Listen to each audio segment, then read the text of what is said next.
From across the immaterium and through the dark veil of space and time, we bring you the Warp Chatter, the podcast devoted to talk about the Horus Heresy Legion's card game, Horus Heresy lore, Warhammer 40,000, and all the dark secrets, wonders, and strategies that are contained within the Eye of Terror. Whether we're chatting cards, I'm just going to leave it at that. I can't say chatting in that voice. Whether we're chatting cards, Heresy, 40k, lore, hopefully it's good stuff. Hopefully you enjoy what we're chatting about. Greetings, everybody. I'm your host, SkuffD. Episode 6, so far starting off interestingly enough. I don't know. We'll see. With me tonight, I got my co-host, my crab co-host, Axel Manning. That's me. Howdy ho, folks. And joining us tonight is Shaygoofin. How's it going, everybody? All right. Greetings. So, this is Warp Chatter. So this podcast, for those of you who haven't been listening, and there's quite a lot of those. I mean, we've got some listens. I think we're up to 70 or 80 unique listeners, at least on episode 1. So that's a positive. It continues to grow. So keep spreading the word and news. But this is dedicated to talking about what we enjoy in the game, about the lore in general. I do a YouTube channel.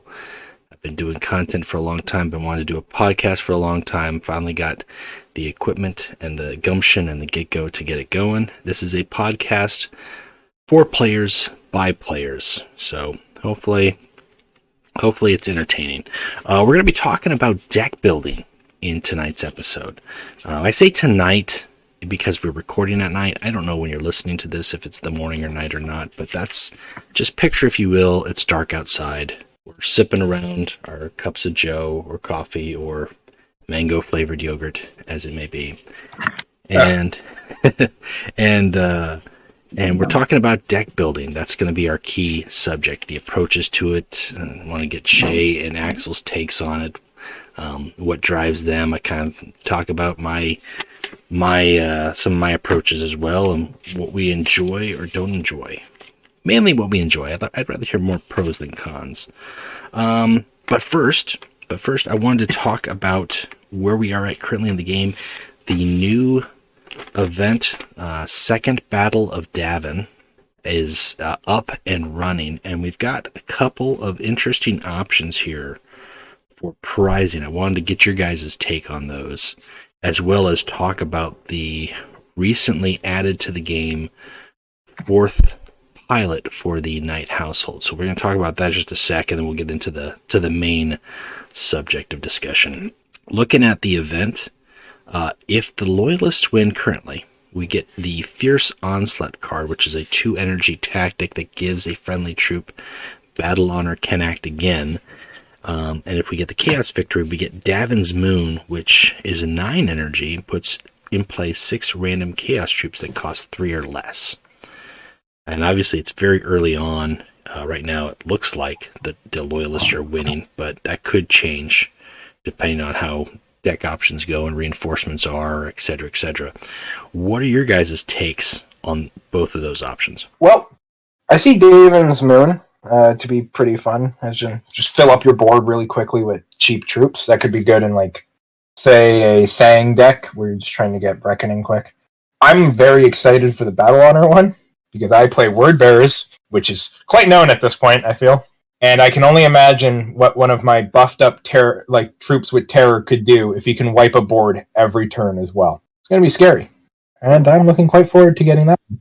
For me, I'm thinking along the same lines. There is a lot of potential for the Battle Honor card. The Emperor's Children, in particular, have a lot of potential there. With Sardorian, the sneak attack bikes would be great too. Anything with shield really will work well. Conversely, though, the Chaos card, I'm just not seeing the potential for it. It'll have niche uses. Axel just mentioned Sane, which is good for Reckoning, but I can't think of any other situation than that where it would be a good card. I'm hoping the Loyalists win. So far they are, and I think that'll be better for the game. Yeah, personally, I think I would rather see the Loyalist in the game for the options that it opens up with the Battle Honor can act again. Just given certain troops who may already have a Battle Honor, like you said, Sardarian is a great example of that. So they get shield and they get act again. They get shield and they get act again. Or a unit like way back in the day when Lucius was the legendary 9-drop Emperor's Children troop as opposed to Eidolon, he had that based on there. So you would have a 9/9 body, and you'd give him, unbreakable focus, and then he would clear a whole board and then hit the opponent's warlord. Now, the game has gone a lot farther since then as far as pacing, but that just opens up so many different options, and it's not limited to Astartes. It's not limited to infantry. You can put it on vehicles. You can put it on demons.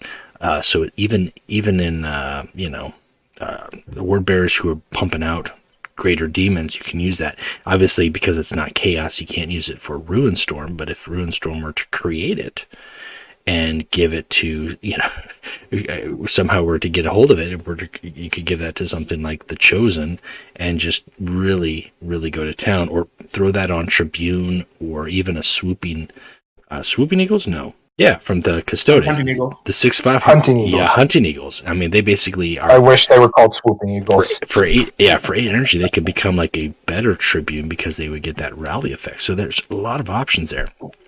Now, with regards to the Chaos version, I'm looking at some of the troops, and granted, you run the gambit, right? Because it's any Chaos troop. So you could get 6 Ecratrezes.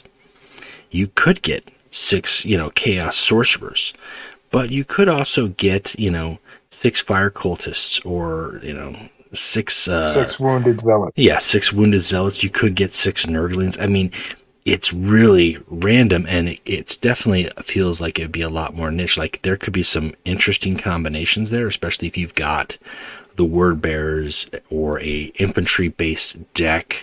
If you've got Fail with the Drill Sight, you can make work of that. You get 6 bodies on the board, give them all flanking, regardless of what they are. They're going to do stuff, and some of those have got sacrifice or backlash options. So it could be useful for that. My only gripe, besides the troop options, depending on what you're getting, I think, is at that point, and I think Desperate Defense isn't the first, but it's definitely the bigger one that has towed that water, because we had the 9-drop for the the Emperor's Wrath, with all the drop pods, and even before, like from the very get-go, you always had like Barge of the Damned, or the one that brings out like 3 Chaos Demons, Pax Chaotica. But the game seems to shift, or with these cards that are dropping in a bunch of bodies end of the game, then it kind of becomes like, okay, well, all you have to do is get to 9 or 10 energy, play this big card, and profit, as opposed to any other strategy. So I'd like to not see that or more cards like that in the game. As interesting as it is, like, I feel like it detracts from the I don't want to say skill level, but I think it detracts from the effort of closing those games later in a game. Like at 9 or 10 energy, the only effort is, I got this card in my hand, I can play it, as opposed to I set up a combo and I can reap the benefits. So yeah, for sure, I agree with that too. Yeah, it will be extremely niche if it does happen, and it has better cards that already exist. So it's just so for me, that's kind of my thinking too. Like Davin's Moon compared to Emperor's Wrath and Desperate Defense, and even Pax Chaotica, it just feels strictly worse than those cards. Well, not having any benefits. Like, it costs the same as Pax Chaotica, but you won't pull 3 Seekers once for a meme and blow somebody away with 15 damage out of nowhere. Emperor's Wrath, you can't combo Davin's Moon with something like Jewel of Ultramar. And I doubt it works with Lucretia. Like, I don't think Lucretia will be able to bring out 4-cost troops. There's just... If it was a bit stronger or a bit cheaper, I could see some potential. But even if this card were to get added to the game, I just don't see it replacing or beating out the existing options, which are just way better. Yeah, and it's putting them into play, so it's not coming from your deck. I mean, the only way that you could make them better or get more value of it consistently is if you've got, those cards that increase the stats of your infantry. Like if you already had the, what's that word bearer that all your infantry come out with? +1/+1. Gordle squad. Yeah, if you've got him, or if you've got the chaos. Oh gosh, I just should be in the collection and take a look at it. The sorceress chick who makes all your chaos troops +2/+0. Oh yeah, Acleon. Mhm. Yeah, I mean, Yeah. like you could get some setup, but she's got to be on the board for that to happen. You can't, and even then, none of those troops have got a flanking option. It just feels. I'm sure for the memes or for the people who are doing it, and the first time it happens, you'd be like, ugh. We're already getting that with Caliban's heart, There's just those end games like, okay, they got 8 energy, here comes the bodies, and I think Defenders of Caliban have got a little bit more going for them in regards to that, because depending on how you build the deck and what your strategy is after 8 energy is very important. But with the neutral that just throws out cards, it doesn't feel like that's the case. So I don't know. I'm really looking forward to hoping, fingers crossed, that the loyalist card wins that one.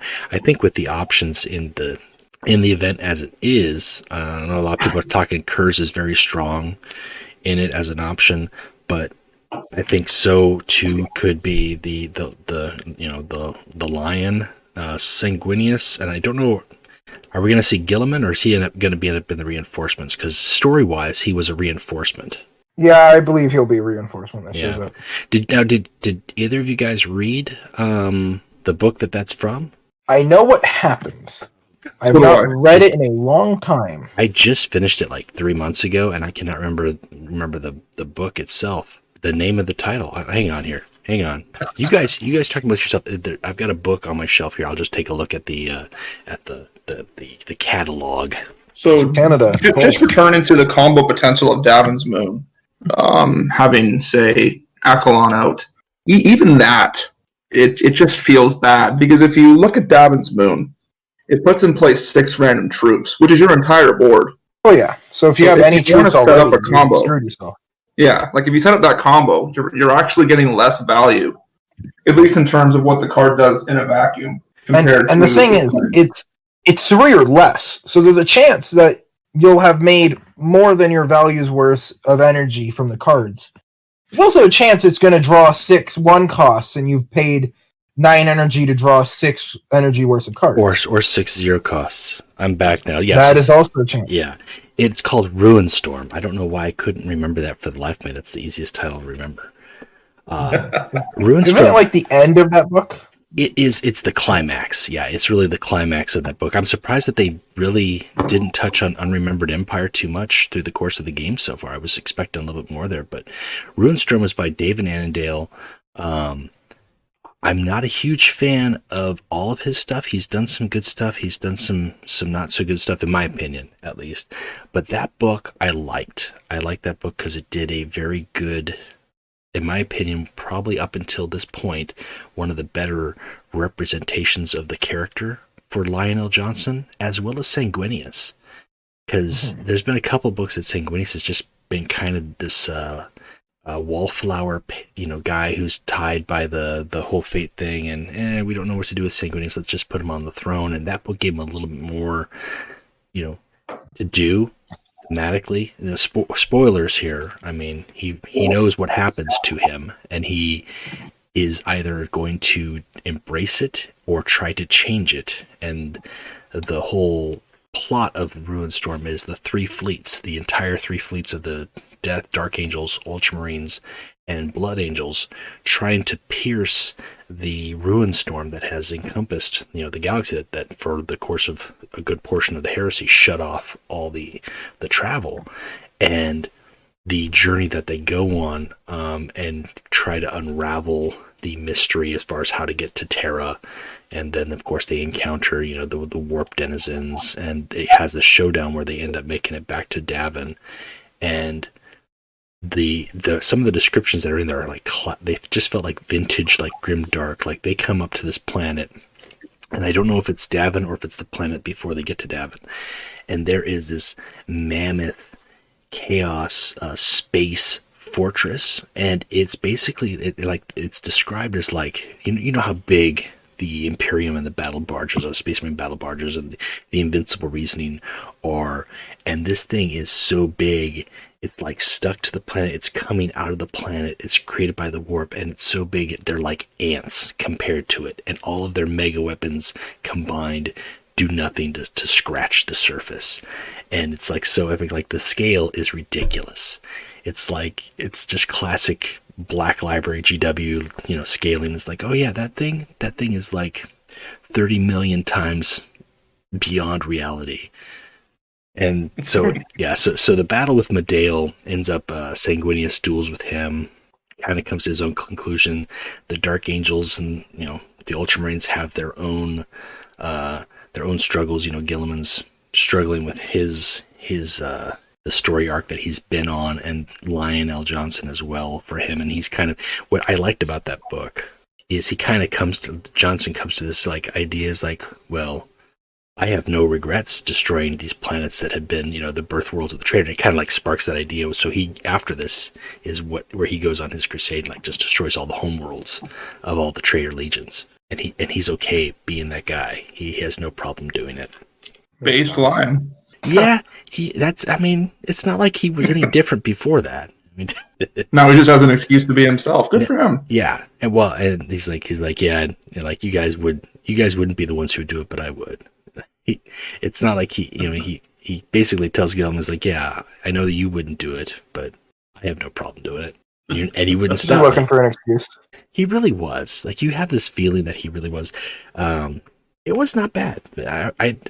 I'd recommend. I'm reading Old Earth, which comes after that, and that's where I'm hung up on right now. But I do remember that. I did like that, because there's been a couple in the Unremembered Empire arc that I was not a fan of, or that I just didn't like. That, like Angels of Caliban, I thought every character in that, aside from Kurz, and even Kurz was really just a cliche-ridden character in that story.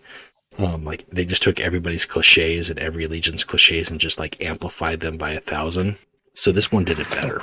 If you guys have any other thoughts on the book that we didn't know we were going to be talking about, but somehow we just got tied into talking about it. Otherwise, I want to talk about the Fourth Knight, the Gravewalker guy. Now, Shay, Axel, I don't know. Do you have him? Were you able to pick him up at all? I was not. I did play him a couple times in events. It annoys me that he shares a nickname with Narek. But besides that, I don't really have much to say about him. He was okay in the events I played. Didn't touch him in draft because I put all my time in the Horus just for easy wins. I'm not going to lie there. Hey, I may be a word bearer, but I'm not a liar. It's one of the event's biggest flaws, and there you go. Proof. Yeah, I was really hoping that they would tweak it a little bit with the rerolls on this time around. I understand maybe it's still new, maybe they'll adjust it. But that was actually to follow up on that, because I know we talked about the event draft system in episode 3, and there was still a lot that we didn't know. But one thing that has been confirmed is that the duplicate legendary, or the unorthodox deck construction is intended. That's intended by design to allow for those really weird builds where you see 4 or 5 cards that normally, you'd only get 2 copies of a card. So some folks reached out to the Everguild, and Everguild responded and said, yeah, that's what we wanted. So that is here. That is here to stay. Hopefully they tweak some things to make it a little bit better, but we'll see how this one goes. I played with the Gravewalker for a little bit, and he's okay. I do wish that we would have got the other pilot, because I think the other pilot had just a unique and different ability for the faction, for the Knights, like being a frontline warlord. And I won't lie, I mean, I really enjoy frontline warlords, or warlords who do something with frontline. But having the ability to pay 2 energy and just draw a weapon really lets you put the key weapons in your deck, and it can help with some deck construction options. Like, you can take out a couple of those cards that would normally draw a weapon or create a weapon if you don't want them. And I think the build that I've got right now has really only got like 6 or 7 weapons in it, and then I really have a bunch more troops. to go with it. So I draw those weapons and I save up for the late game where I'm going to use my graviton or play the shield to keep things going, and then use my troops to really do the work. So I'm testing it in that regard as far as a unique deck construction design. I feel like the other warlord. His name is escaping me right now. What was he? House Devon? Divine. Cyprian. Divine. Yeah, Cyprian Divine. He was the guy who got backstabbed by his son, who was still a loyalist at that point during the correct battle, if I remember correctly. Yeah. He would have facilitated more like a troop build for knights, which would have been interesting, because they have a lot of Mechanicum generation cards. Well, one of their main heals basically gives you a forge complex for just infantry, if I remember correctly. Yes, and they've got some great infantry, yeah. They do. They would have a bunch. It would be pretty interesting to have turned them into a, troop faction. And one of the things I saw during events is a lot, but he would use his front line and then play down the 1/3s, which on rally gave him plasma, and he would just build up his plasma restore because I can't hit him with any of my troops. Unluckily for him, I played Tactic Horus, so that didn't matter. But for anyone else, that would have been a pain. And in a normal game, I can only imagine that probably would have went pretty well for him. Yeah, I think Tactic Horse pretty much took him out of the game. I mean, at least fluff and flavor wise, that's kind of what happened. It wasn't Horus that killed him, but Horus definitely did wipe out, Moloch. So it makes sense. Like Horus also literally took the guy out of the game too. He did. Red Angel self just carried the traitors, and nobody played loyalist, and then boom, he's gone. Yeah, it's just like, nope, that's it. This is thematic. That's how it is. Like sometimes there's not much we can do about it, with these choices. I don't know.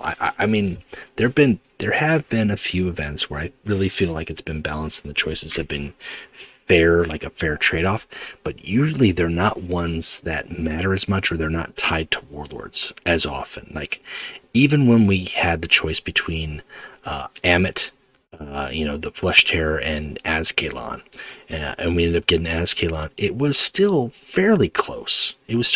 Up until Reinforcements. I think Reinforcements really drove home the advantage to the side that was going to pick Azkaelon. But I mean, yeah, I want to see the World Eaters show them. Yeah, it wasn't even close this time around. Like, I mean, it was like 90% traitor victories over loyalist victories.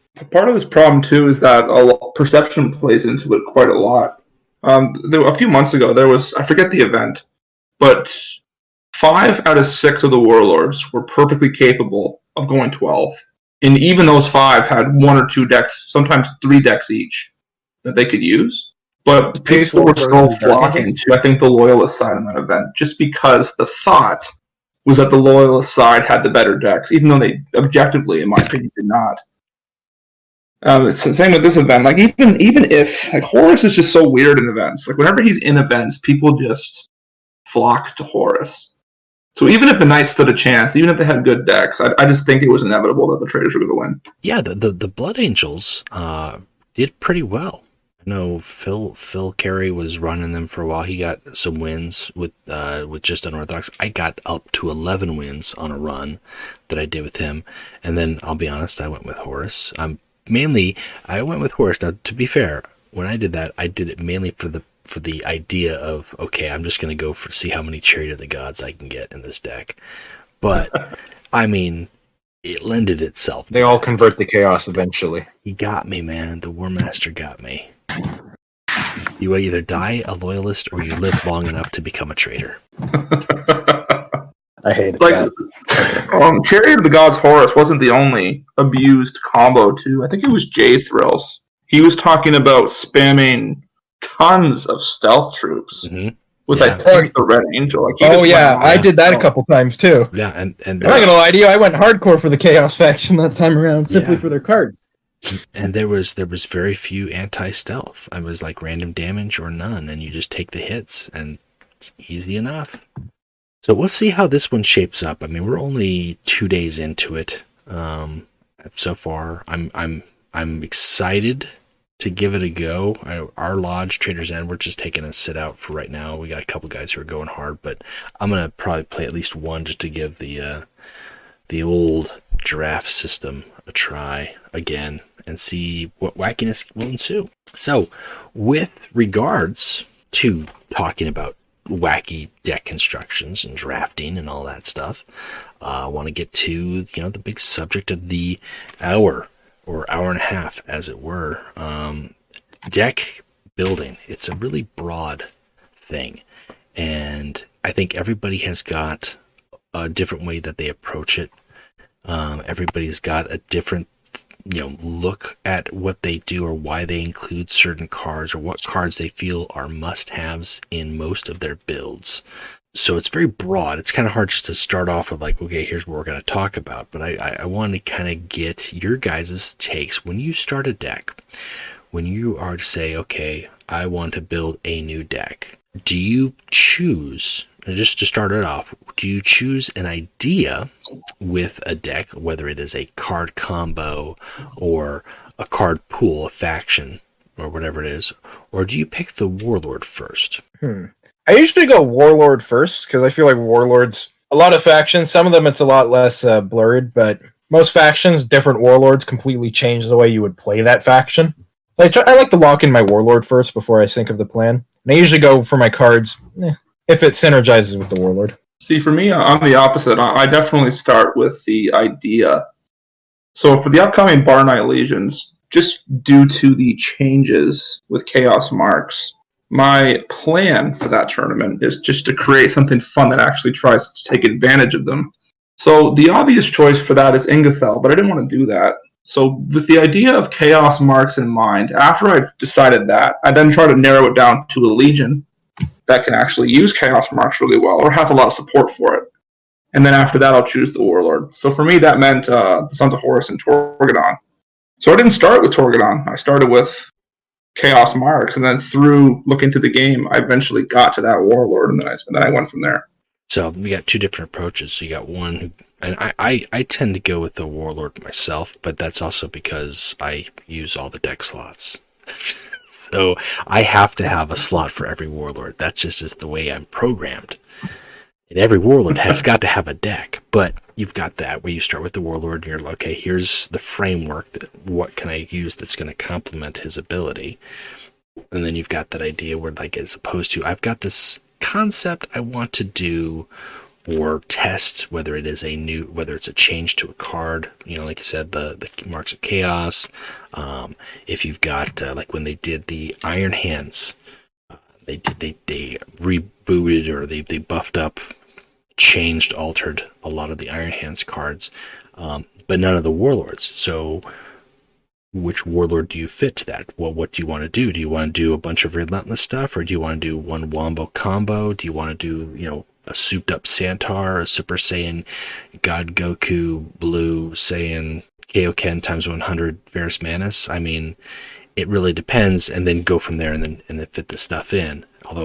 So I don't think either which way is wrong. I'm just always kind of curious to hear the thoughts on it, because yeah, my approach is definitely use the Warlord, and then with that Warlord's ability. Some Warlords have got a very defensive ability, or if they've got like a Reckoning that you want to go for, obviously that's going to help shape the deck if you want to do that. But some of them are just really standard in stock, like Loken. Pay 2 to deal 2. That's pretty versatile. You can do a lot in that. And gradually, depending on your collection, you take a look. You're like, okay, well, do I want to throw in troops? Do I want to throw in tactics? What kind of tactics do I want to put in there?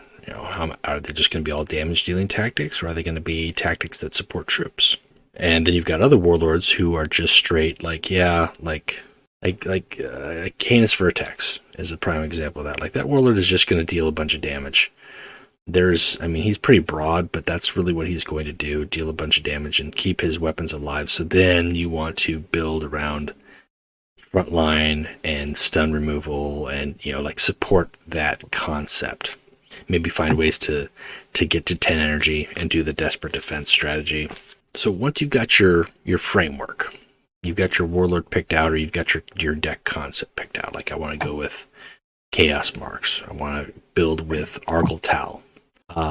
Do you guys start at the faction? In the game, if you look over, the next thing, the first is the faction card pool. Or do you go for, do you browse through the faction card pool first, or do you have like just your core staples that you put into every deck? Like what's your next step? What's your next stage? What's your next go-to? If you've ever seen any of my deck Scuff, they have very little neutrals, because I'm a really big fan of sticking with the faction. If I'm playing a faction, I'm playing that faction because I want to play that faction. So in the end, I'll probably have like 3 neutrals in my deck at all, and they're just like tech, an anti-stealth card, a jam, something. Maybe more, usually up to 5. I just grab what I feel like fits. What I feel like fits. And somatic, I go for somatic too. So if I am going neutrals, I'm not bringing chaos in my salamanders. That just doesn't fit. I know there's a couple people like that. That just makes sense to me. Yeah, there's quite a few people like that. Through the course of the entire game, I've always seen people have that gripe where, like, thematically, some cards where they don't like putting demons in Custodes. You know, I mean, I get it. The game allows you to do that, and sometimes it's really powerful. But there's no. I mean, you're not wrong for not wanting to do it. So for me, the first question I have to ask myself is, what is the deck actually for?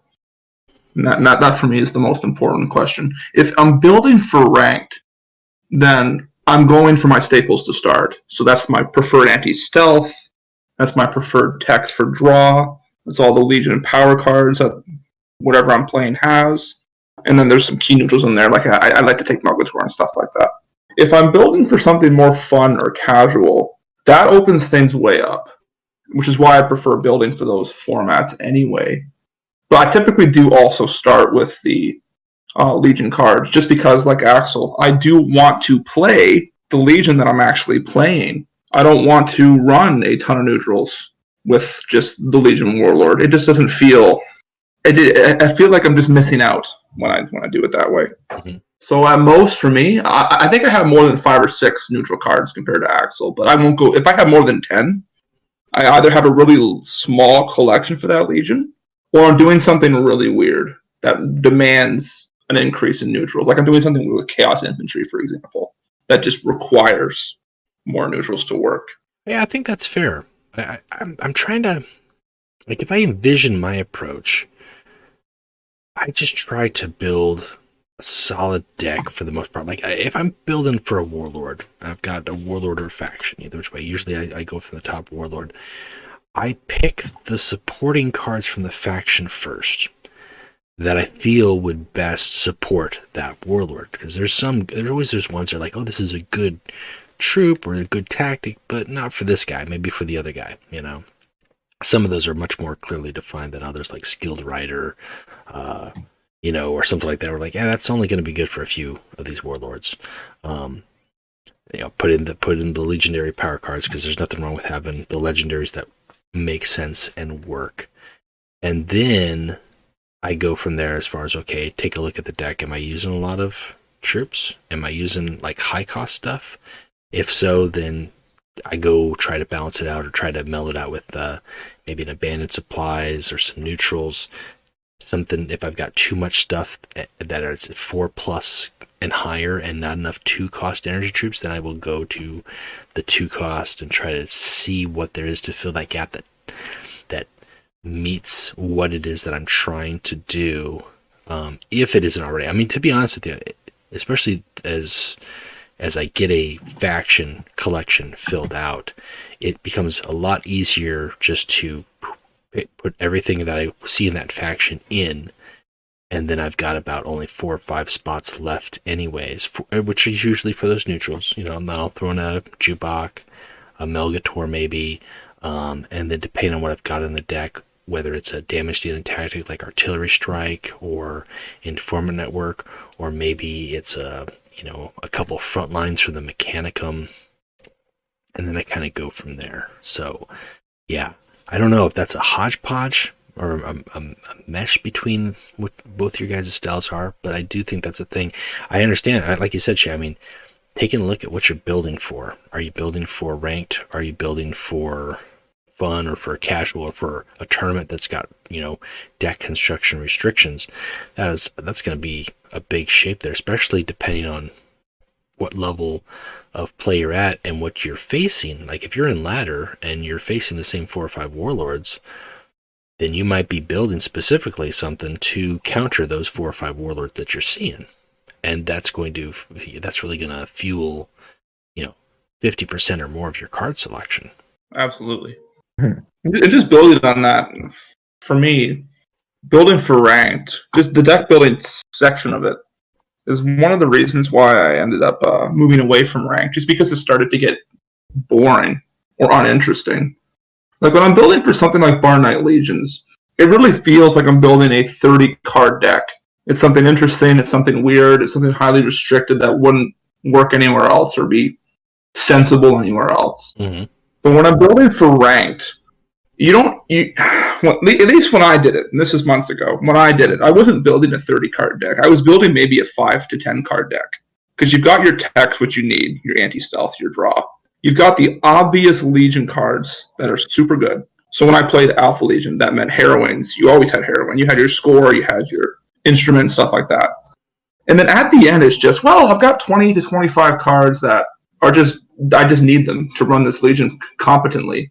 What do I fit into the rest? And it just got boring trying to figure out what 5 cards I needed. Part of that was just for anti-meta stuff, right? Like, oh, okay, I'm seeing this warlord a lot. Mm-hmm. I'll use my 5 free slots on that. But even then, as soon as you start doing that, it's almost like you're building a 0-card deck. Because you've got your 25 cards, you've got your 5 extras, and then, the 5 extras need to do this. Now the choices are obvious. Yeah. It just got boring for me. Well, yeah, without a sideboard, the game doesn't have that sideboard feature. And I've never really played a game in tournament that has allowed a sideboard. I've played different games that have incorporated sideboard concepts much later, or as in the after the game had been out of production. That was always something that I agree. I mean, that's just a natural thing. Like, and we're really limited with 30 cards. I mean, that's pretty tight for digital purposes. It makes sense. But when you're playing in a locked, tight environment, everybody's running certain things. There are some of those choices that you feel like it's not really a choice. Like, you've got these cards, yet you could either not include them in there and suffer the consequences because every time you meet X card or X mechanic, you're going to get hurt by it significantly. Or you're just not going to be at the same level as everybody else who has got that card and can throw it out there. Whether that's a Jubok or whether that's a, finisher cards. If you're playing at Mars level, you might run into a lot of opponents who don't have Vengeful Spirit or Pride of the Emperor or Macragge's Honor, but you're going to have very few opponents in Terra who are not going to have those cards, right? Mm-hmm. Mm-hmm. Well, for sure. Like, if I get through a game against Gilliman on the ladder and I don't get hit with Macragge's Honor, like, the assumption is that my opponent didn't draw it for me. It isn't that they didn't have it or take it. Because why wouldn't you take it? And then further compounding this problem is the inconsistent card quality that we actually have in the game, especially with older Legions. Like, looking through the Sons of Horus catalog, a lot of those cards are just bad. Like, why would you ever take the 4/8 Thunder of Horus tank, for example? Yeah, it's just that bad. Yeah. Thunder of Horus or Abaddon's Chosen. Pet peeve for me. What was that? I said Thunder of Horus, like the 4/8, is a pet peeve of mine. I really don't like troops that are just there. They don't have anything. Like, even a 2/3 with Unstoppable has the Unstoppable keyword. That just has 4. Yeah. Yeah. It's just that it's gonna get bounced. Like, you can ignore Thunder of Horus. That's how bad it is. Yeah. Listen, I can ignore it, but when I'm reminded of it, it just fills me with anger. It's like, why did you make this? They could have gave me anything. They could have gave it Rally Kills Itself, and it would at least mean something to me. I think the Defenders of Caliban have got it, like 1 or 2 cards like that. It's like it's a 5/7. Death Guard have got one that's a 7/7. You're like, there's nothing there. Like, there's no thought. No backlash, nothing? Okay. 90% of the 10E Land Raiders are like that, but the Salamanders one comes to mind. What were they thinking? Were they 6/6 for 10 energy? I think it has Shield or Survivor or both, but it's like, but it doesn't have front line. It has Shield. Come on. It doesn't have front line. It's so bad. Who cares? That front line, I'd see it maybe used once at least. Maybe. Yeah. Like, I think I heard Desperate Defense memes with that thing. That's something that I've either encountered or tried. That's probably. But other than that, it's like, why did you make that card? Yeah. A couple cards in the Salamander card pool that you look at it and you go, "That's cool. Why do you exist?" At different time, maybe you would think, but really, no. Like those cards have never. The cards that you don't see get played have never been played by the Salamanders. Like that's if they're getting play, it's by somebody who doesn't have the whole collection. And I think that's the thing because you talked about the deck building in Discord, that channel, and it's eventually the same thing. Whether it's the same people posting the same deck builds, or you see people asking for assistance and they're getting the same feedback, like Night Lords. And Night Lords is a hot topic for me just because I just wrapped up doing a Modern video. I've been playing Modern for like a week and a half for player request video, and it's very classic, it's very cliche. It's not something that I would advocate for people to pick up and play at Modern. It's very difficult to play. It can win. It's not going to get you as high as High Terra. I mean, you might get to 2800 if you're lucky. But if someone were to ask, "Hey, I want to play Modrum," the jerk response, and many people are guilty of it, is just like, "Don't." That's my advice to you: is don't play that. And that's no advice. Like any Warlord is fun. If somebody wants to play something, they should play it. I had somebody ask for me, they PM me about they wanted to play Ultramarines, and they had asked around. They'd asked a lodge, like, "Hey, this is my card pool, I want to build Ultramarines," and they didn't have Ancient Marcellus, and everybody was like, "Well, they're like, well, without Ancient Marcellus, you shouldn't even bother playing Ultramarines." I was like, well, that's not true. Like, don't get me wrong, Ancient Marcellus is a great card, and he comes online and he can close out games for you. When you get him, put him in. But the Ultramarines are very flexible, and you have got a lot of cards in your card pool already that you can build a deck with just fine. You don't have to build for Ancient Marcellus. You've still got, the legendaries. You've got the damage dealing tactics. You've got warlords who can do a lot of different things. I mean, the Ultramarines are very flexible in that regard. Don't get dissuaded because somebody says, "Hey, you don't have that one card. It's not even worth trying." Maybe it's not worth trying it in their mind that they're on ladder or that they're at High Terror. You want to get there, maybe, but that shouldn't dissuade somebody from wanting to build a deck. Mm-hmm. For sure. In the case of the Ultramarines and Ancient Marcellus, too, I think that just goes to show, the problem that inconsistent card quality has. Like, Marcellus easily is the card that has closed out the most games while playing the Ultramarines and while playing against the Ultramarines. Mm-hmm. Like, the card is just so powerful and so widely used by Ultramarines players. Like, it'll be in 99.9% of decks, probably both copies of it if the player has both. Yeah, I think that is just. I would almost argue without it, Marcellus is more valuable than Comac in those games. For sure. And then it's actually kind of funny too that Marcellus gets used like that because they already have McCraig's Honor. Mm-hmm. And they've got a finisher. Marcellus is the second finisher. Yeah, they've got Maiatis Cruiser. I mean, at 10 energy, they can drop 2 of those and deal 10 damage. They've got a lot of damage dealing tactics. They've got a lot of healing. We did the Barnite Legions a while back. I think it was the one I beat death when I first got the Miodmeister title with Remus Ventanus and the Night Lord Carrion. And that was like, that was unorthodox, but it was burn Remus. Like, I had troops in there, but I was basically like every damage dealing Ultramarine tactic, and I'm just going to hit you with these things. And it's a little different than Sons of Horus because there's a little less card draw, right? But their tactics hit pretty hard, and they can heal. And he had that ability to deal damage to the Warlord or give himself Survivor. Like, it's just a matter of being flexible and taking a different look and different approach at deck building. And I think, asking yourself, what am I building for? Am I building for myself? Am I building for ladder? Am I building for a tournament format? And then, what do I want to do? And go from there. Do you want to play a faction? Then start there. Do you want to play the faction? What about the faction do you want to play? If you want to play Salamanders, do you want to play Salamanders that use their flamers a lot? Or do you want to do sacrifice Salamanders? Do you want to do hammer swinging Vulcan Salamanders? Do you want desperate defense Salamanders? If that's what you want to do, start there and then build from your warlord and put those key tactics in, depending obviously on your build. If you're doing a bunch of vehicles, slip in supply lines, slip in, maybe try and think a couple of the vehicles that are not necessarily salamanders, but like Chimu, to heal, to remove poison, because that's a problem for salamanders. Just some good support stuff, and then build up from there. For sure.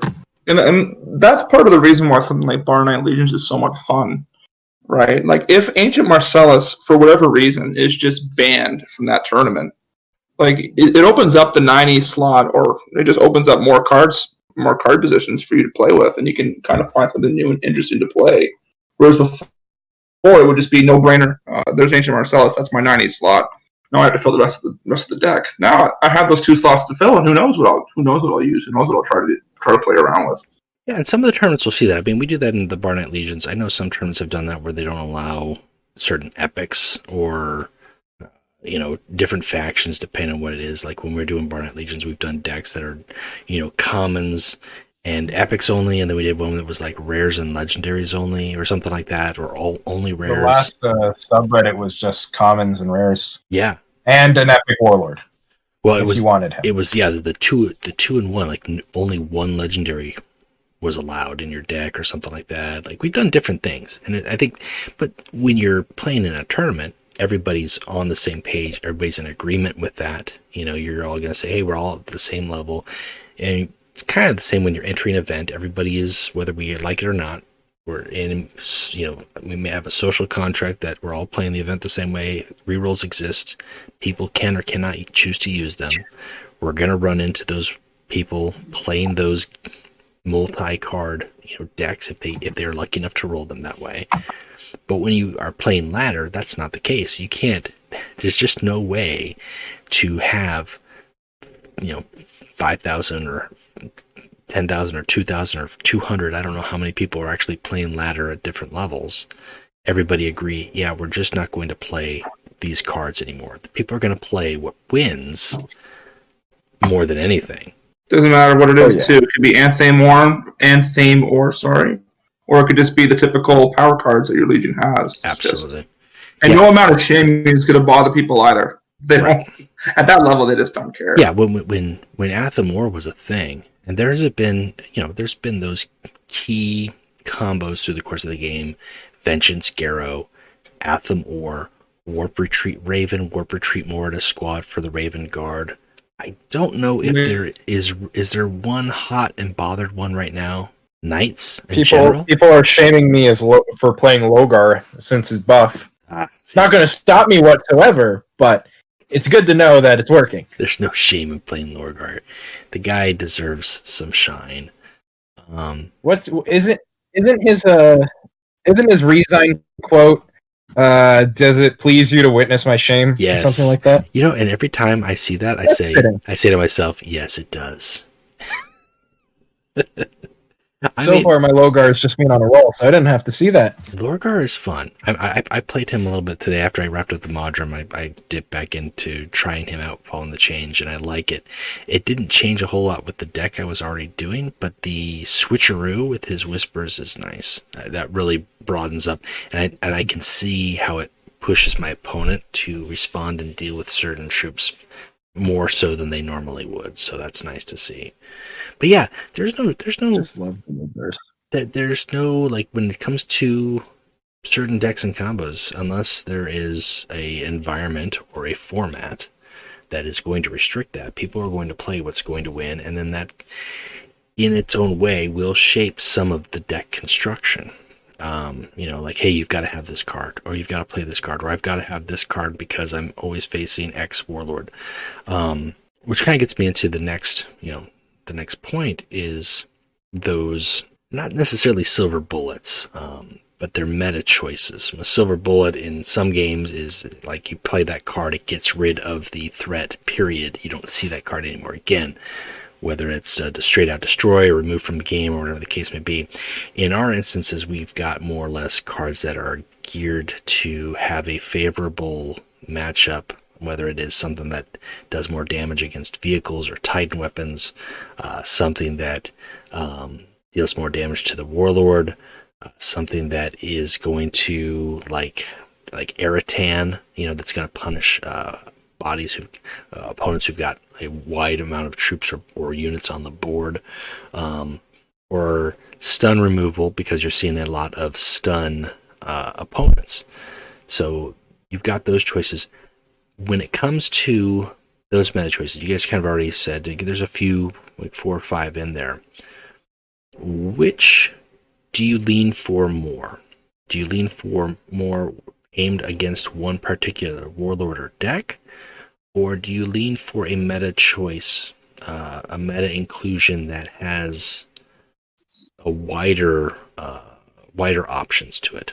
I built with meta in mind in a while now. I've just been building for fun. As long as I have a fun time, even if I lose, to me that's still a win. So all my decks are just giant memes, hoping it works. For me, that's the same too. Just with everything going on in my personal life, there's not a lot of time for card games. So if I'm going to play, I'm going to play for fun only.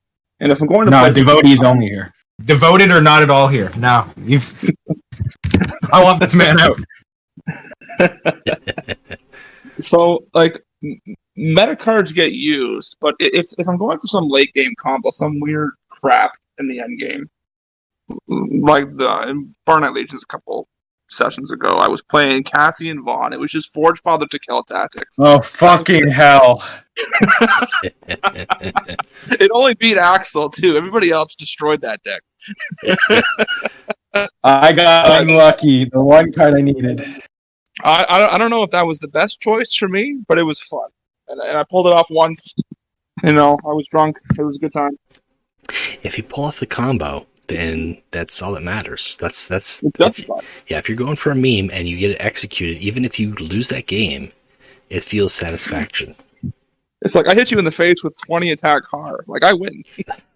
Even if I didn't win, I win.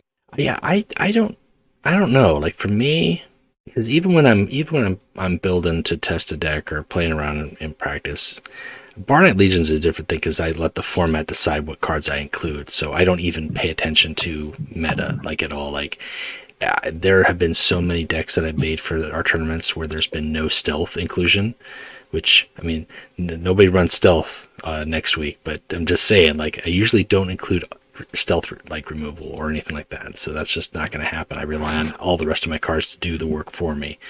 But if I'm doing in practice, like there's a couple of cards where I'm like, okay, I want to have something that heals this warlord if they're a warlord who has low health, or I want to have something that removes stun. And then I want to have something, if it doesn't immediately remove stealth, I want to have something that is wide range damage, like a defensive satellites, or has got cleave and a flank, or cleave and a rally, something to kind of chip out there. That's about it. Like I don't go into it hard like, okay, I'm seeing a lot of vehicles, I need to get out my Earthsea Malevolus or my crack grenades, although some decks I include those just because.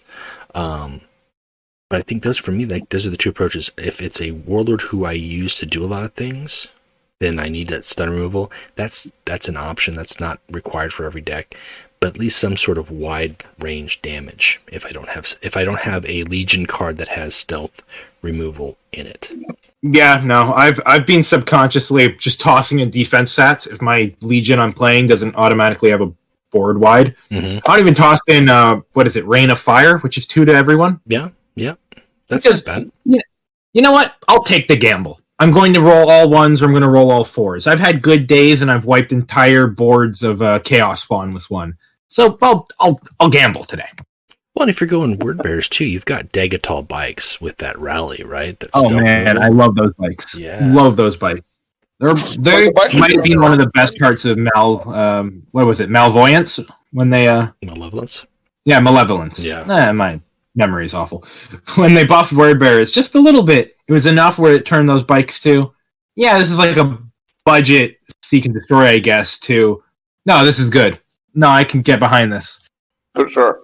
Yeah, like the Raven Guard have got their speeder, right? The 6/4 remove stealth, and that's a little bit costlier. But Degatal bikes, first turn, like I was playing a Proctor opponent, and they did the classic, like drop the little Rumu, and then that's stealth, and then they play out their Proctor little Cenobite or whatever it was, and then I had Dagatol bikes, and I blew their stealth, and I killed their stuff, and then the next turn I had the same thing again. So for 3 turns, then by the time I was out of my Dagatol bikes, they dropped 2 of the troops, and I had artillery strike, and so they were at 0 cards, and I'd only played 1 card each turn.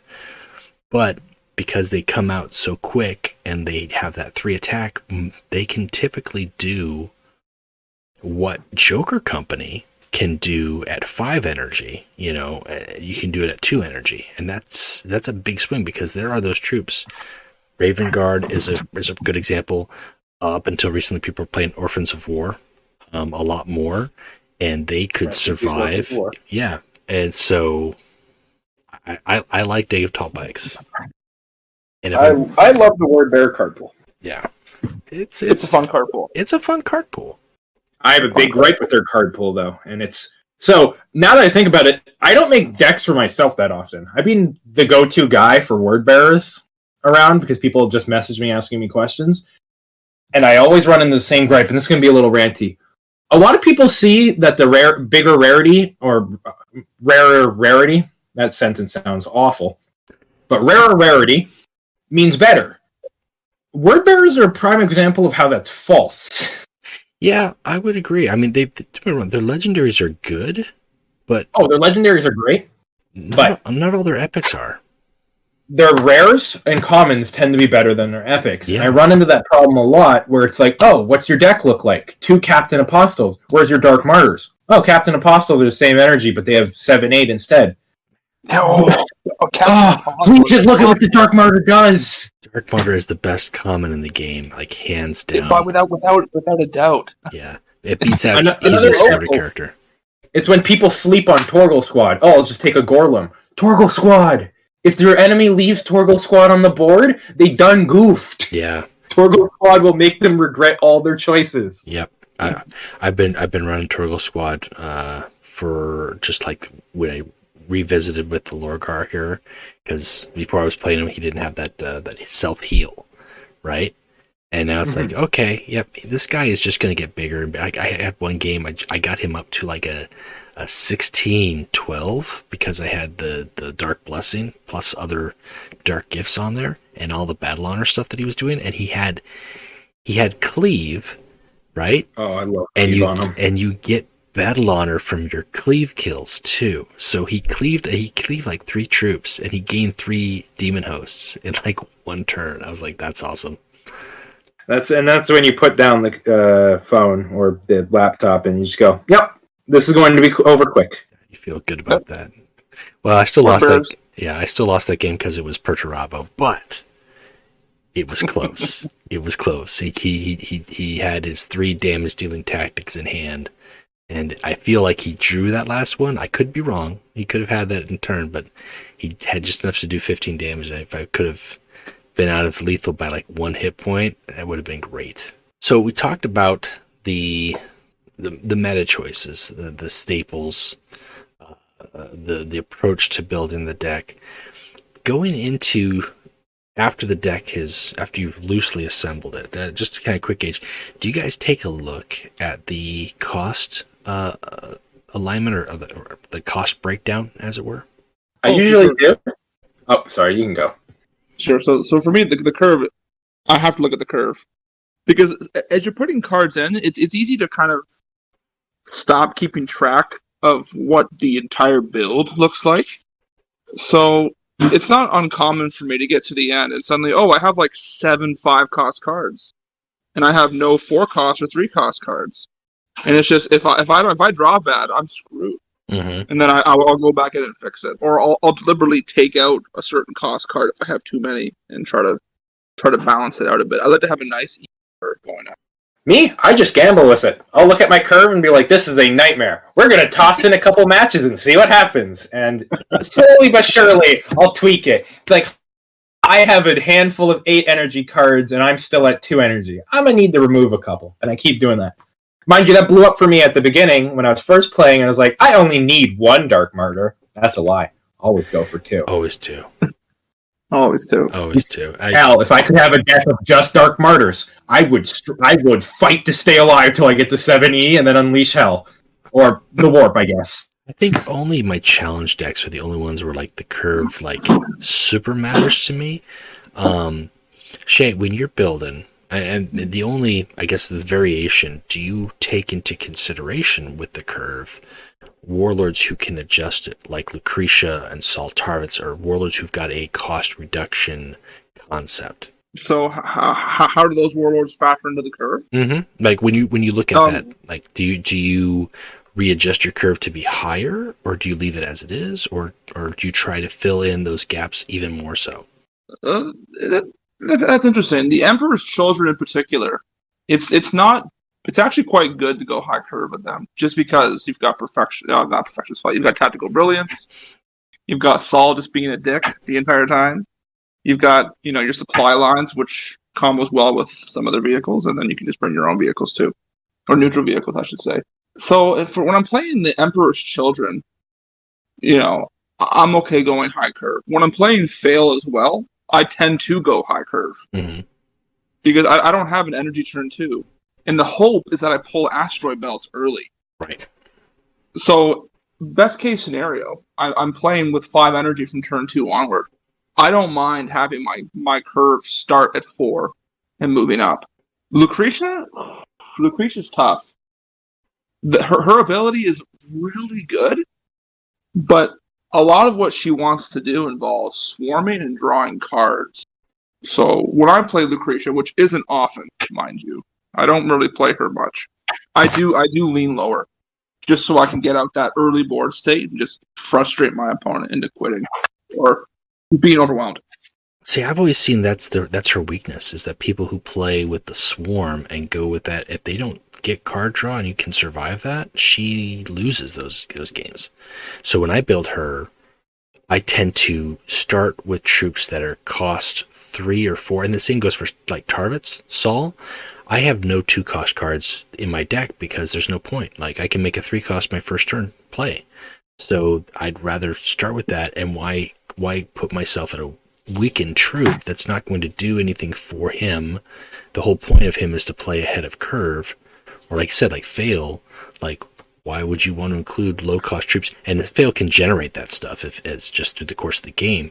But with like Lucretia, if second turn you're dropping the McCormick's Reapers, that's really where you're going to build up, and then from there you throw down your more support, your tanks, your Mount Pharos 1 turn earlier, whatever the case may be, your Duke early on. Those larger bodies I find operate better because then they can survive for her to use her ability on to heal and make them stronger and go from there. And that's really where the threat is, as opposed to just swarming. But I've seen people play that with the swarm. That's typically what I see. Whenever I play Lucretia, it's like, okay, if I don't get control of this within the first 3 turns, I am screwed in this game. Especially if I'm playing something slower. Like, if I'm playing something somewhat slow, I'm already expecting to lose. But otherwise, it's just her turn 1 is going to be annoying. She's going to drop, Nurglings or underground fort, and then like 2 more troops. Yeah. And then Smirnoff Warrior starts popping out really quick, and it's like, okay. Infinite troops. She was hard to put up with when I first started, like, really getting up in the tiers. She just steamrolled me. And then with the introduction of counterattacks, too, she's only gotten better. Yeah. The Imperial Army has got a great counterattack because it's that 1 damage that normally you need to deal with the 3 health troop that your opponent throws out early on. And you're like, nah, we're going to get rid of that. Like, I'm getting used to when I'm playing an Imperial Army, if they've got the counterattack, I'm like, this Jubok or this 3 health guy is not going to survive, but he is going to get rid of that counterattack. Yeah, like when the counterattacks got introduced, I remember watching the reveals, and I saw the Imperial Army. I was playing Fail a lot at the time, and I was excited to see what they had, what they were going to get. And I was disappointed when they revealed the card. I didn't like it. And then since then, it's like, holy crap, this card is just ridiculous. Like, even if you don't swing into something with it, just putting that one front line down can be so frustrating. Yeah. for free in the early game. It's like, well, I'm fail. I'm going to play Jubok turn 1, and I happen to go second there at frontline. Have fun with that. Get to Jubok now, if you can. Yeah, and it's just so good. The counterattacks are all designed to be useful in your game no matter what. Like, you're not contingent upon what your opponent is doing or playing. You're always going to be able to use it. I think when they changed the Death Guard one, I think they made it better, definitely. There's still some out there that are not great, but... Sally's need theirs buffed. Yeah, Salamander. Just 0E, give 1 survivor. Oof, to one thing. That'd be great. That'd be pretty powerful, but it would still be very useful. Although for Numian, dropping a Farron's Militia first turn, two Farron's Militias, thwap. Could be game ending. That could be bad. I don't know. I am ready for that world. No, make it not even a troop. Make it a unit. Let me put my my boy who didn't make it tank. Let him have 1 survivor. 1 survivor. Well, just put on the warlord too and a pet. Talking about the counterattacks, do you guys take them into consideration following their addition to the game? Do you build sometimes with the, and not necessarily like, hey, I'm always going to get my counterattack, because it's never a 100% given, but do you build sometimes with that in your mind, like, if I get the counterattack, these are the cards that I would like to be able to use with that? I love my counterattack as a word bearer. I never get it in my hand. I'm always first somehow. Because either I'm playing Argyle, who's fast, or everyone else is a medium, except a Rebus, but, I don't play a Rebus. I don't hate myself enough to play a Rebus. So I just don't even think about it. Because I'm like, oh, I'll never play it. And I also play Sally's, which tend to be on the slower end. I don't even think about my counterattack, because no one thinks about the Salamander counterattack. Yeah, See, I'm in a perpetual state of it doesn't matter for me. For me, I'm much the same. Like, I don't build a deck, or I don't go into a game thinking, okay, I have the counterattack, I'm going to do this crazy combo with it. It's like, okay, if I get the counterattack, here's the 3 or 4 cards I'm going to use it on. Mm-hmm. So for the word bearers, Dark Martyr is the obvious choice. Mm-hmm. If I can get that thing out for 6E, I'm going to do it. And if I roll it for me, it's supplies, Turbo at 2E. Like, if I roll Dark Martyr on supplies, I'm getting that thing out for 4. I'm going to do that. If I'm playing the Alpha Legion card, or the Alpha Legion, I'm either going to use it on a Harrowing, or I'm going to use it on an early Asteroid Belt. That's it. Now, I don't go into the game expecting to get the card, or I don't build around the existence of the card. I don't think they're that powerful to justify doing that. Right. But in the case that I get it, I kind of have an idea of what I'm going to do, unless the game gives some situation where I'm forced to do something else with it. Like, oh crap, if I don't get a troop out now, I'm screwed. Fine, I'll play the Wordbearer card to drop, I don't know, Diabolus Vol on turn 3 instead. I think the one counterattack that you could have argued that there was a reason to build for was the Mechanicum one, before Proctor was butchered. Took an arrow That's to true. the knee, That's very true. Because he was 9 times out of 10 he was going to get that, and that was just going to just put him at a huge advantage. I love the counterattacks. I think they're great. When I start the game, especially for certain fact, not every faction, but like when I'm playing Dark Angels, Word Bearers, Sons of Horus, I look before I choose my cards. I look to see if I am going second or not, because that will frame what I keep, but that doesn't frame what I put in the deck. That makes sense too. Yeah. Like, okay, if I am going second and I have a card that accelerates, maybe I'll keep Dark Martyr in my own. Yeah. Whereas in other games, if I'm going first and I have Dark Martyr, I'm probably gonna put it back, because chances are I'm gonna draw it before 70 if I have 2 copies, and on the draw that I take. So I don't need it in the opening hand. But if I have the counterattack, do I want to risk that power play? Oh, I was going to say, man, I've never actually considered using it on Dark Martyr that often, because it's good getting him on 6E, but I love keeping aggressive pressure up. Like, oh, I'll drop a Jadamus on 3E. Got rid of him? I'll drop another Jadamus on 4E. Yeah. Welcome to my world. That's fun, too. That's a lot of fun, too. Yeah. Especially if they spend way too many cards getting rid of the first one. Yeah, Jadamus on 3 is my favorite, is my preferred. If I can help it. I think the other day I did one on Diabolus, but it was like you said, it was like I had no other options. I needed to put something on the board, and it was like, All right, fine. So then talking with regards back to looking at the curve, looking at that picture where it gives you the breakdown, it breaks down tactics and troops. Do you guys have a preferred sweet spot when it comes to X amount of tactics, X amount of troops, and does it vary depending on your faction? I have finally figured it out. I always go for a 10 tactic, 20 troop. Just subconsciously making a deck. I don't know why. I just love me troops. Which is why I can't really do well playing aggro, because I'm just like, yeah, I'm not using damage tactics. I want troops. So I realized that especially... Oh, sorry. Oh, no, sorry. Alpha, go ahead. I was just going to say, for my early word bearer decks especially, I'd run like 3 tactics. Pretty much. Like 3-4 tactics and get my, shit rocked. And eventually, I just kept slowly adding them in until I found the sweet spot, and I just find a nice 10-20 split. Perfect. So, for me, when I used to do ranked, I played Alpha Legion. And it wasn't weird for me to have 26 tactics in that deck. Mm-hmm. Or maybe, 24 to 26. And then I have my Fortronus Veterans and my Olive Mill, and then I have my Spore. And that's it. But since, the game has also changed a lot, too. There was a period where tactics spam was just in. You had Horus running around in the ladder, just destroying everything. Or he was so consistent, at least. Alpha Legion used to be a lot better, at least in regards to tactics. Now they can get away with troops, and they prefer troops.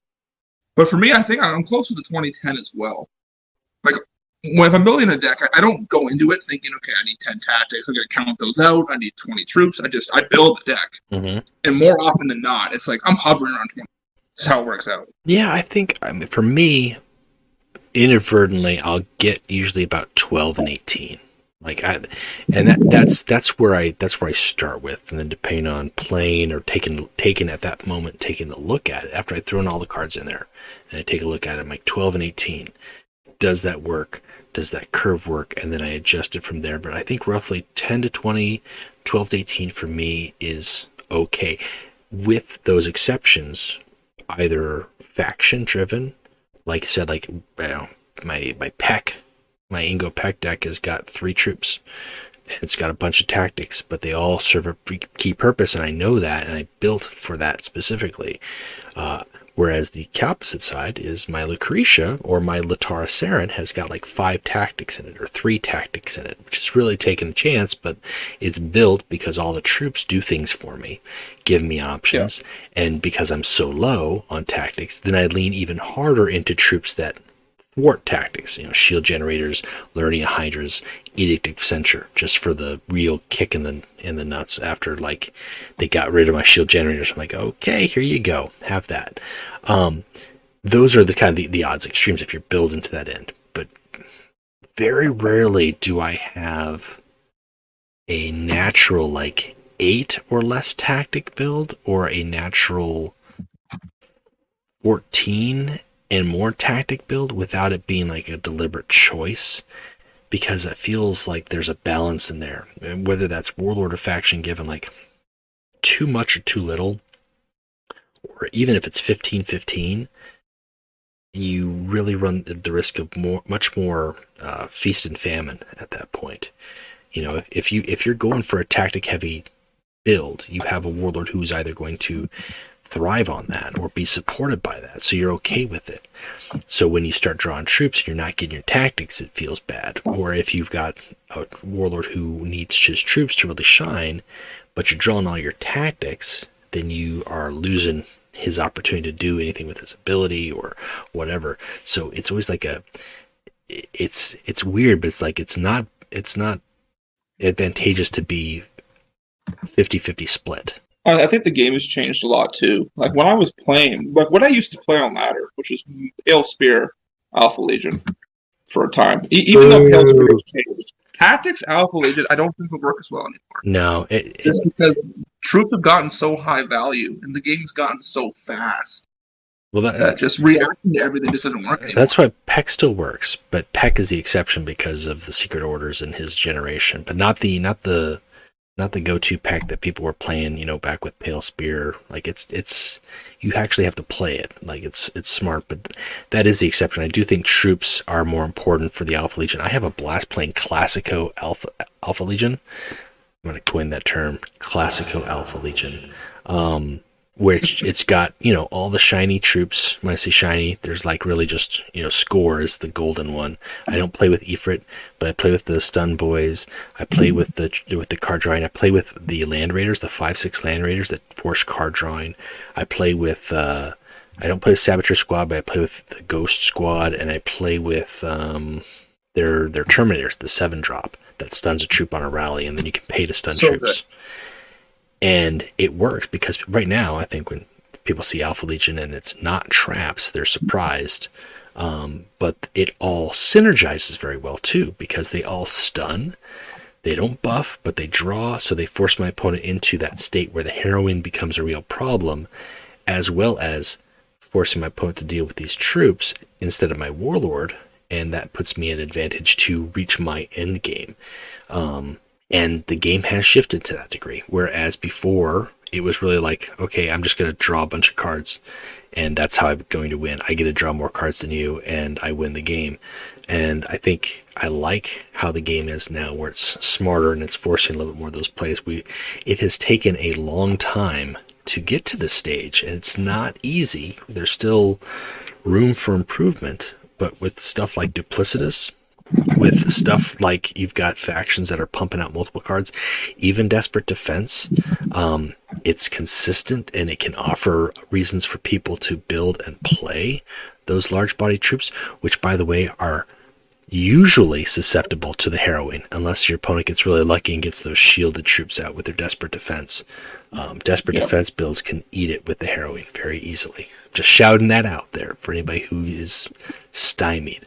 But I like the fact that we've shifted to that, where that is a much more viable option, and I think people consider that more.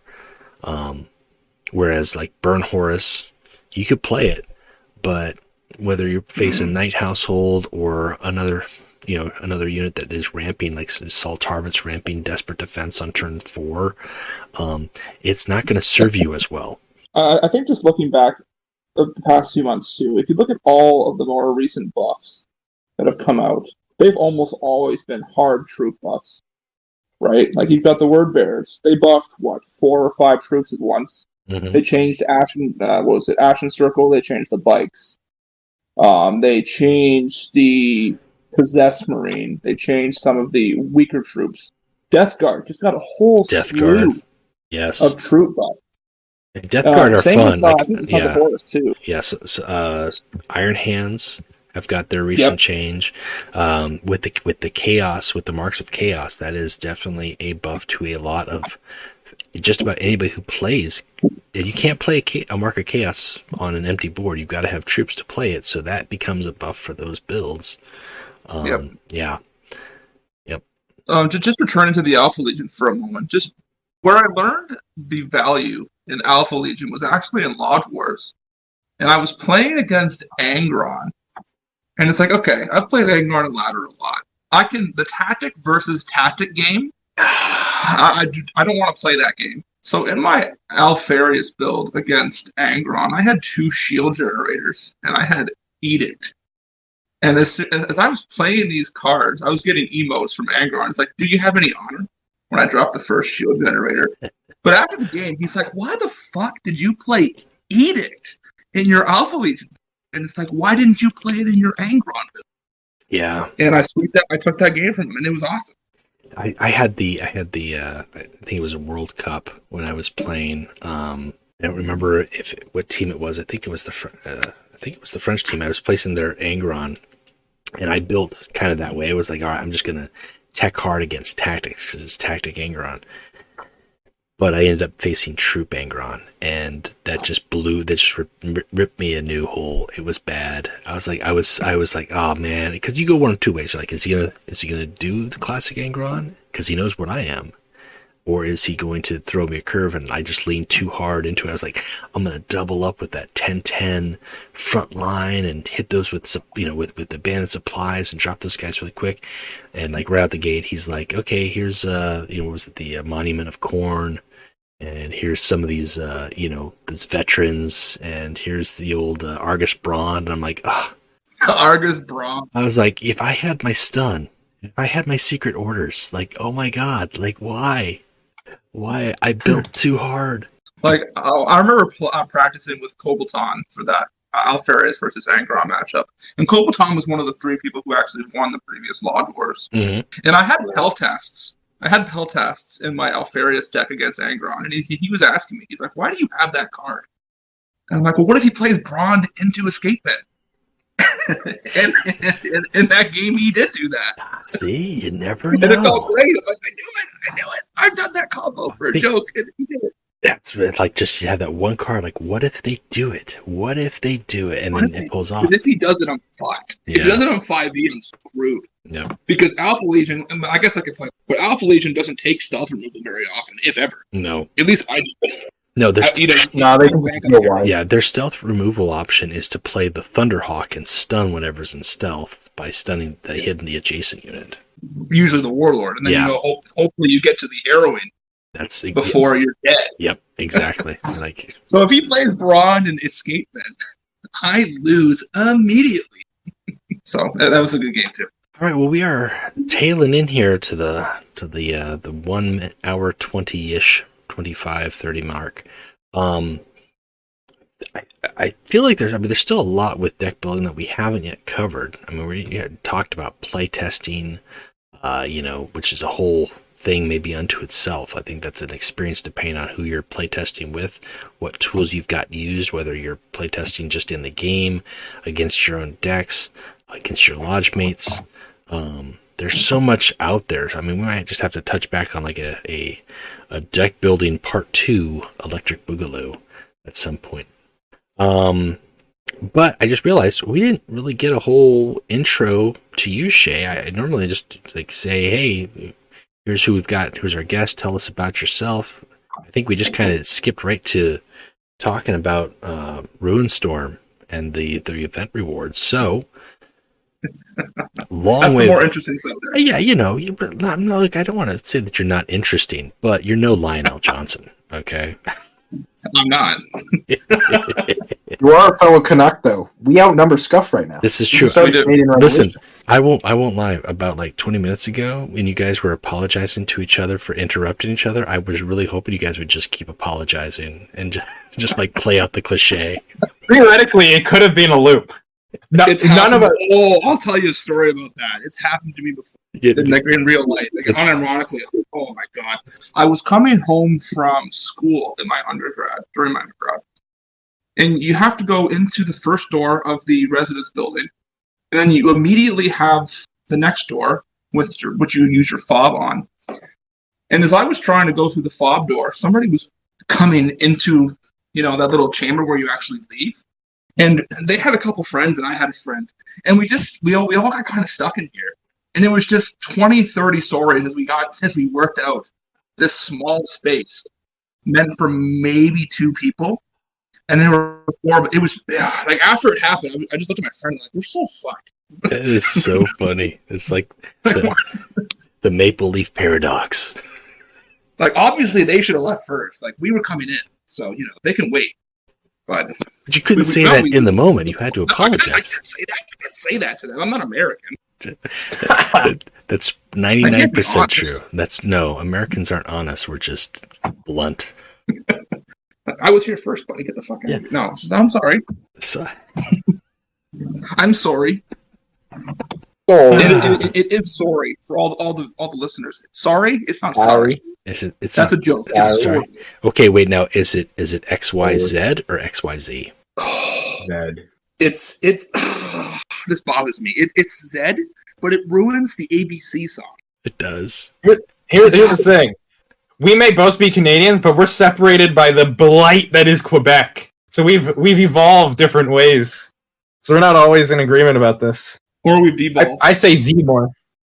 I say Z more, but I know it's Zed. It's just I say Z. No, I refuse to acknowledge Zed. That is a topic for a whole different podcast, guys. Just get all the Canadians to argue on it. Like, what do you guys think? Well, the alphabet would be Canadians. That's it. That'd be the most polite argument. That's a lie. Canadians are not polite to each other when they get into arguments. You've seen our hockey games. You know what? You're right. I've seen our politics. That's true. That's true. Well, I mean, everything I learned from Canada, I learned from Kids in the Hall and Chris Jericho. So that's where my Canadian expertise comes from. He is a good representation of Canada. I'd like to think that he is. An arrogant prick who he's not afraid to be an arrogant prick.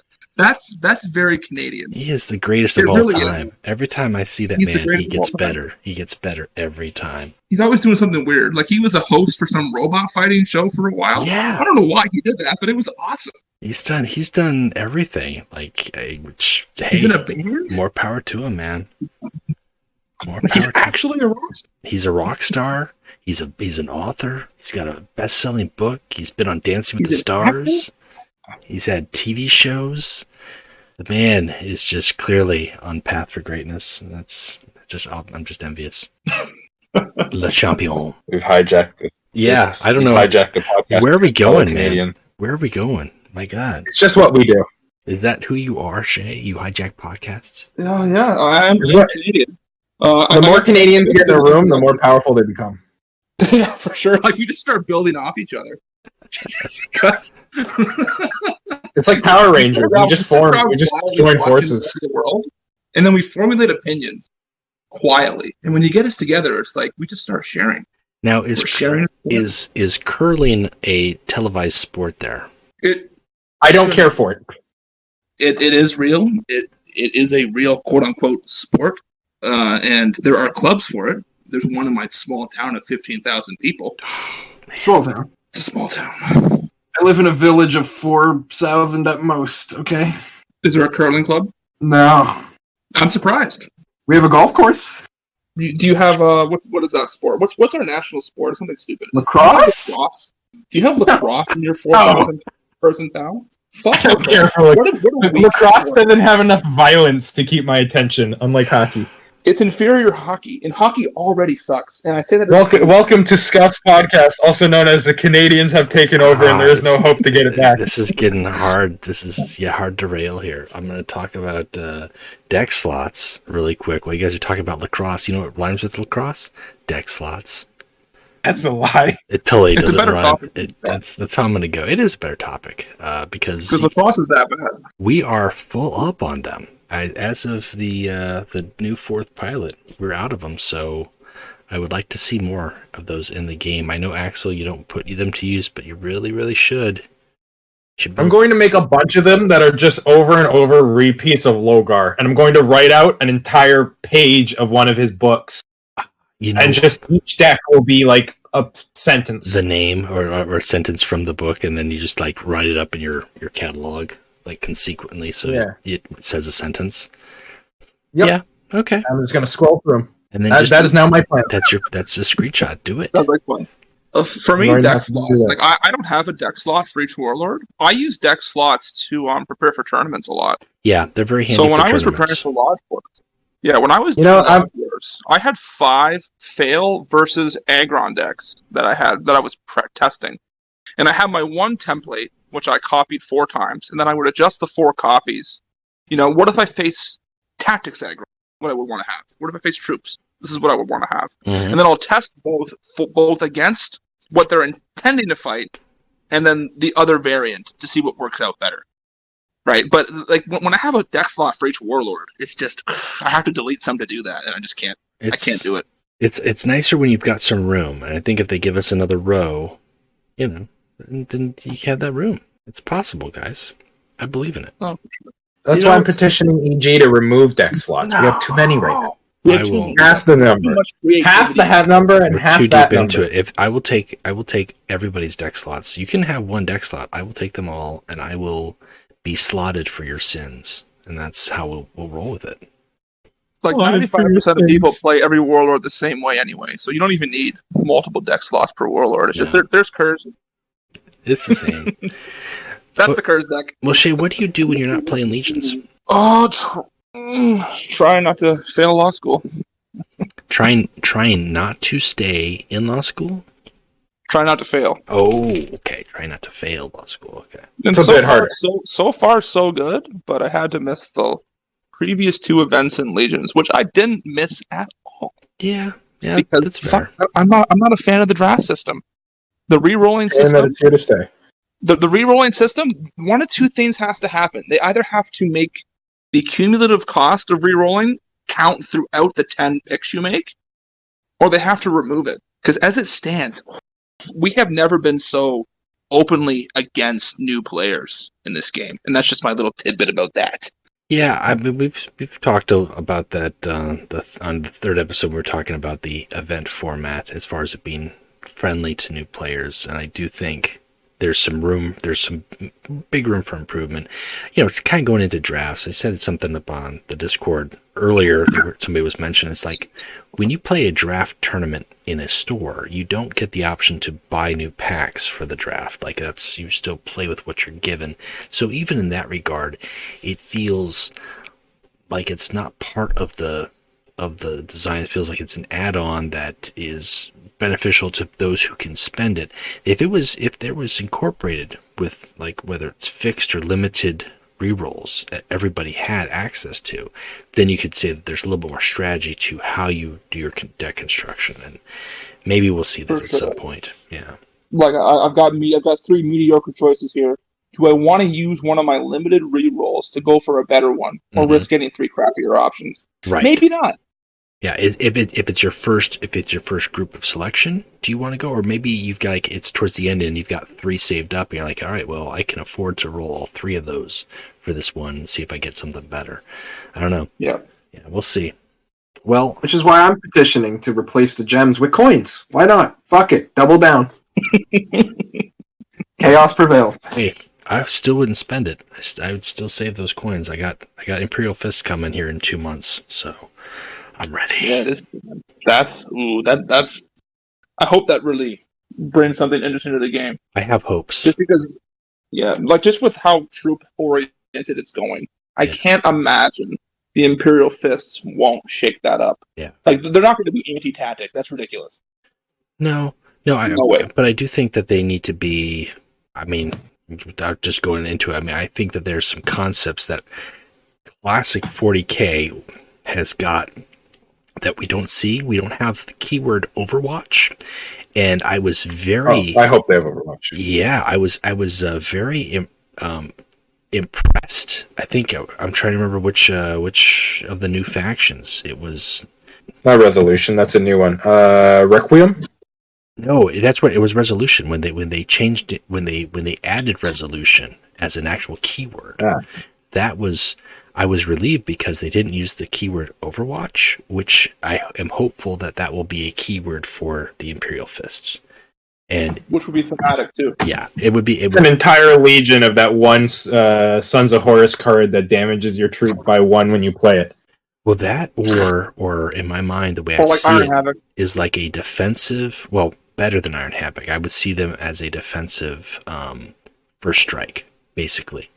Like, if this unit is going to be attacked and would deal lethal damage to the attacker, it deals its lethal damage first. Or even, maybe that's too strong, maybe just make it when it is attacked, it deals 2 damage to the attacker before it's attacked.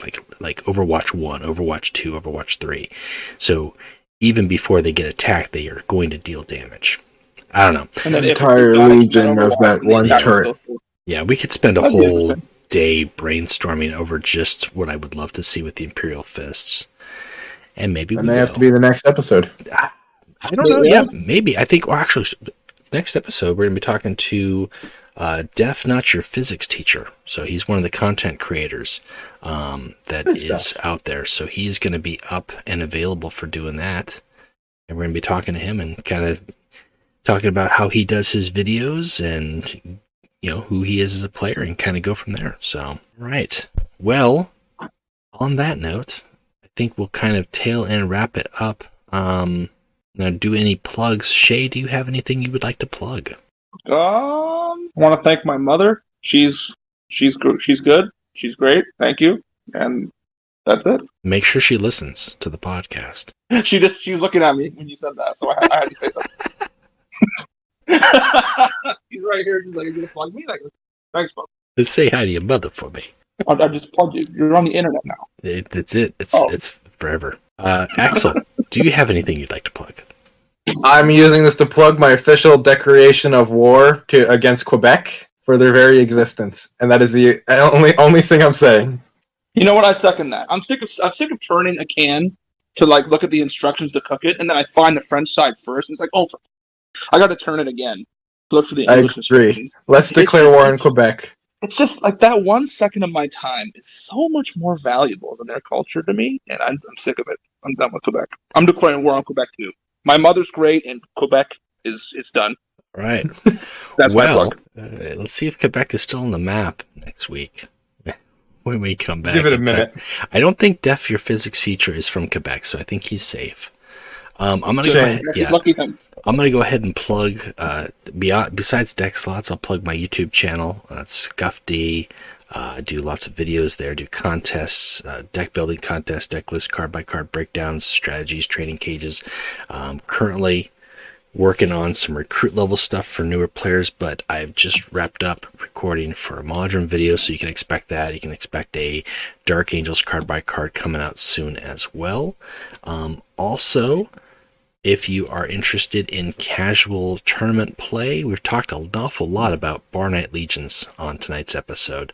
Bar Night Legions is where we get together usually once or twice a month, and we just play like you kind of would if you went to the shop and just sat down and played cards with your friends. We had drinks, we talk on the Discord Vox.